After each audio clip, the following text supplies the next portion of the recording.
Greetings. This is Nancy Wabshaw, and I'm here to share a devotion based on this coming Sunday's gospel. I am not a big fan of Excel. Spreadsheets don't exactly cause a nervous tick, but I am prepared to have to ask questions when I'm faced with one. I blame my early math teachers for my chronic case of math anxiety, but I also have come to realize how much I am missing in life by not overcoming my mental block around mathematics.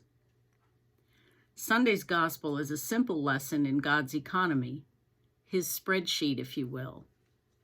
Even I can see that the lazy servant who hid his one true talent in the ground, in this parable of the talents, was not going to be nominated as Employee of the Year. And what drove this servant to take the ultra-safe and unprofitable approach to his heritage? Fear. Pure and simple fear. Probably his was a fear of failure, but perhaps it was mixed with a misunderstanding of what was actually required of him by his master. When I was a child, I vowed in my naivete to come to my life's end without regrets. Clearly, I had not lived long enough yet to realize that I was proposing an impossibility. The book of Esther, chapter 4, verse 14 reads, "For if you remain silent at this time, relief and deliverance for the Jews will arise from another place, but you and your father's family will perish. And who knows but that you have come to your royal position for such a time as this?" In this one verse from Esther, we see the ramifications of hiding our talents in the ground. You and your father's family will perish would be her regret should she shy away from her destiny. Sometimes when I look at my resume, I am reminded of the opportunities I have had in my life that I chose not to take. Depending on the day, I either breathe a sigh of relief, knowing I made the right choice, or I take a moment and fantasize what it might have been like had I taken a risk and employed my talents on a bigger and broader scale. I was not unlike the unprofitable servant.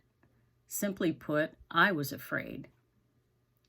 Even praying for God's will for my life scared me sometimes. I was haunted by images of God sending me off as a missionary to a land filled with potential converts, but overlaid in my mind with frightening unknowns. So I played it safe. It's not that I buried my talents, but I certainly didn't invest them.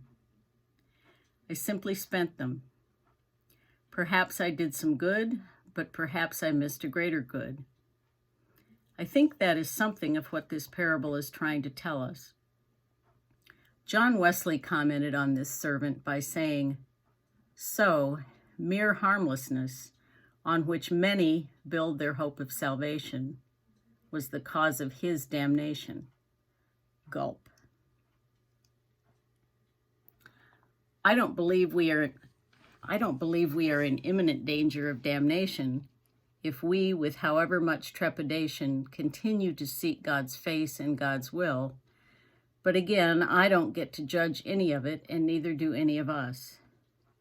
Our task is to be faithful and to redeem the time we have today, for today is all any of us has. Robert Frost provides a hopeful take on this passage, even if it wasn't what he had in mind in the writing of his poem, The Road Not Taken.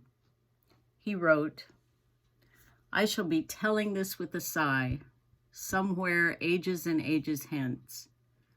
Two roads diverged in a wood, and I took the one less traveled by, and that has made all the difference." If we are still traveling down the King's Highway, our regrets and missteps have been nailed to his cross, and all that is left for us to do is offer ourselves again to God for God's good purpose and our eternal joy, and then to take the next step in faith. Amen.